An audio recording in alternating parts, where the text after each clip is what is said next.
Bismillahirrahmanirrahim. Assalamualaikum warahmatullahi wabarakatuh. Teman-teman semuanya, kali ini pembahasannya selalu lebih menarik daripada pembahasan yang lain ya. Mengenai pernikahan memang cukup sensitif juga bagi kita yang sudah berusia, apalagi cewek ya. Oke, di sini akan saya beberapa ya yang akan saya bahas mengenai tujuan pernikahan itu sebenarnya seperti apa gitu ya. Ketahuilah pernikahan itu satu hal yang perlu kita tahu. Memang iya pertanyaan mendasar, kenapa kita mesti menikah? Kenapa tidak jomblo saja dan menjadi lajang seumur hidup? Menikah memiliki tujuan-tujuan mulia dan jelas teman-teman. Bukan semata-mata urusan pribadi seorang, namun mengenai kekeluargaan, kebersamaan, bina rumah tangga, bangun rumah tangga, dan bangun cinta gitu. Nah, ada pun beberapa tujuan pernikahan itu diantaranya yang pertama mengamalkan titah Rasulullah SAW, yakni Nabi Muhammad. Seperti kita tahu, pernikahan adalah ajaran para nabi dan rasul. Ini bukanlah sekedar urusan manusia saja, namun ada sisi ilahiyah dalam soal ini. Oleh karena itulah menikah dicontohkan oleh para rasul dan menjadi bagian dari ajaran mereka untuk dicontoh oleh umat manusia. Allah Ta'ala berfirman, A'udzu billahi minasyaitonir rajim. Bismillahirrahmanirrahim. Walaqad arsalna rusulan min qablika wa ja'alna lahum azwajan wa dzurriyyah. Yang artinya, dan sesungguhnya kami telah mengutus beberapa rasul sebelum kamu dan kami memberikan kepada mereka istri-istri dan keturunan. Quran Surat Ar-Ra'd ayat 38. Nah teman-teman, dari ayat di atas menjelaskan bahwa para Rasulullah itu menikah dan memiliki keturunan. Rasulullah Shallallahu Alaihi Wasallam bersabda, 4 perkara yang termasuk sunnah para Rasul, yakni pertama sifat malu, memakai wewangian, bersiwak, dan menikah. Hadis riwayat Tirmidzi dan Ahmad. Jadi yang kedua, tujuan menikah itu memperkuat ibadah.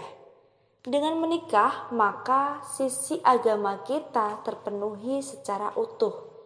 Dia akan menjadi semacam pendorong seseorang untuk lebih menguatkan kedekatan dia kepada Allah Subhanahu wa Ta'ala.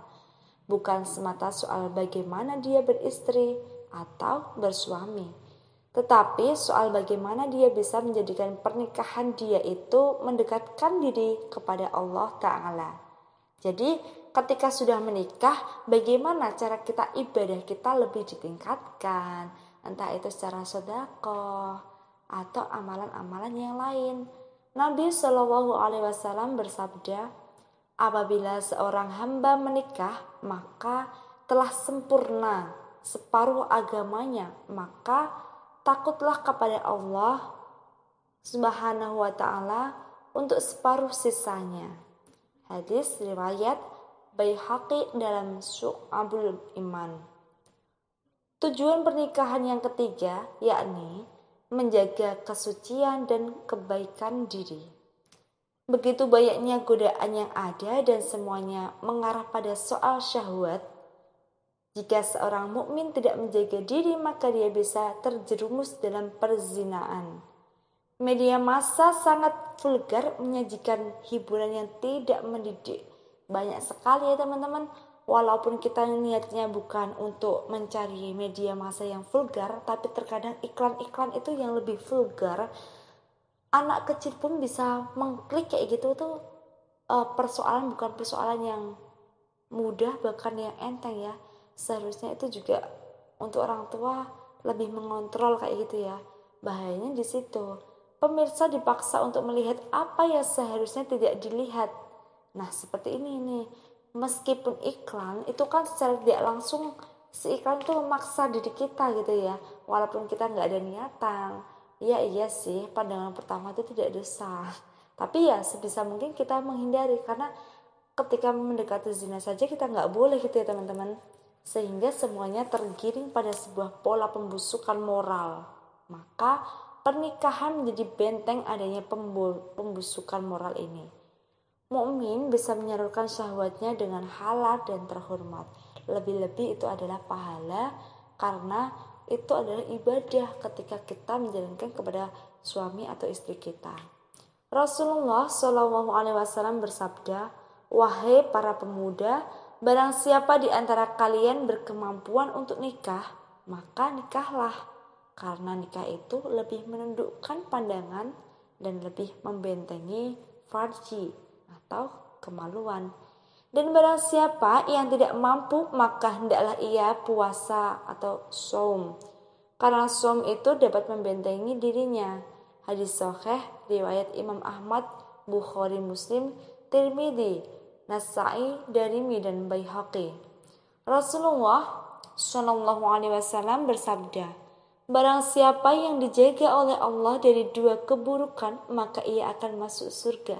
Sesuatu di antara dua bibir lisan, dan sesuatu di antara dua kaki atau kemaluan."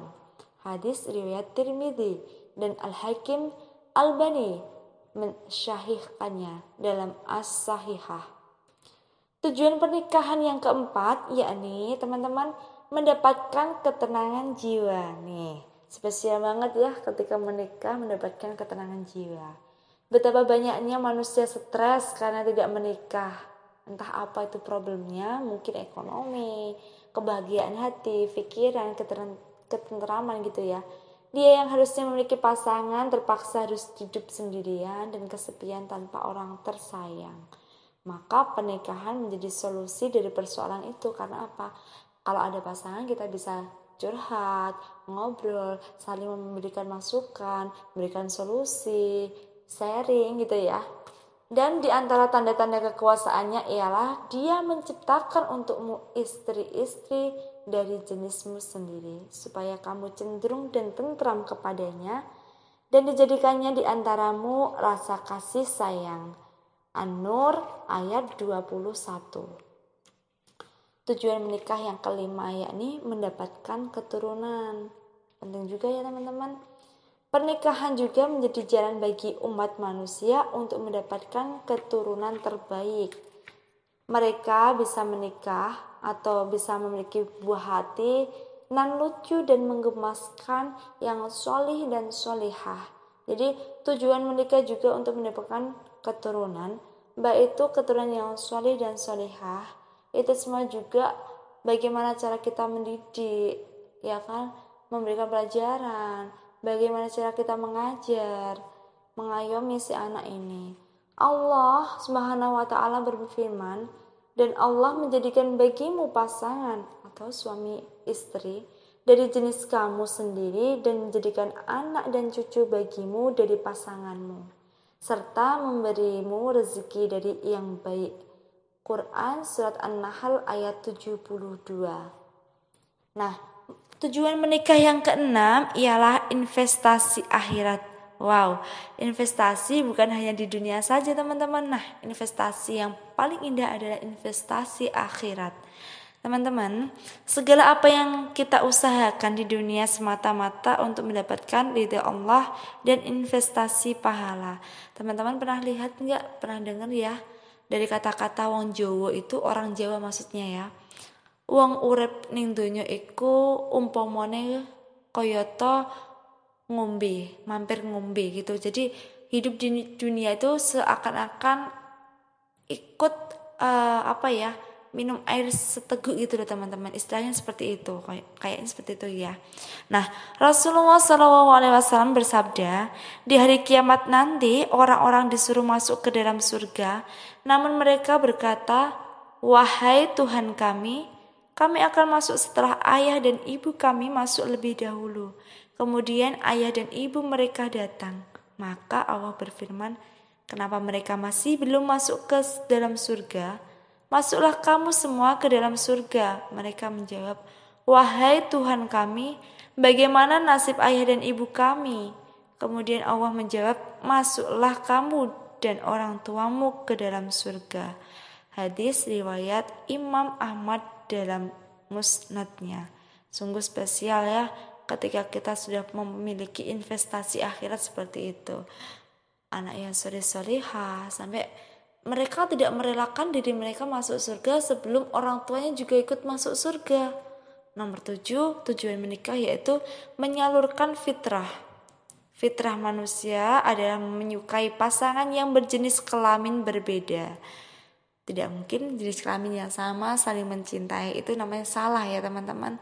Karena fitrahnya itu berbeda jenis kelamin. Dengannya dia bisa menemukan ketenangan dan kebahagiaan hati. Dia mampu menjadi manusia seutuhnya manakala dia menikah teman-teman. Dan tujuan menikah yang terakhir itu nomor 8, membentuk peradaban. Pernikahan akan membentuk masyarakat yang baik di masa datang. Sebuah keluarga akan menjadi inspirasi bagi keluarga lainnya. Jika keluarga itu baik dan solih, maka ia akan memberi warna terbaik bagi masyarakatnya. Jadi teman-teman, ketika kita melahirkan generasi-generasi yang solih-solehah, tanggung jawab serta berinovasi tinggi, yang cerdas kayak gitu, insya Allah masyarakat juga akan tentram dan mendapatkan hikmahnya serta manfaatnya. Teman-teman, semoga bermanfaat untuk kita semua. Assalamualaikum warahmatullahi wabarakatuh.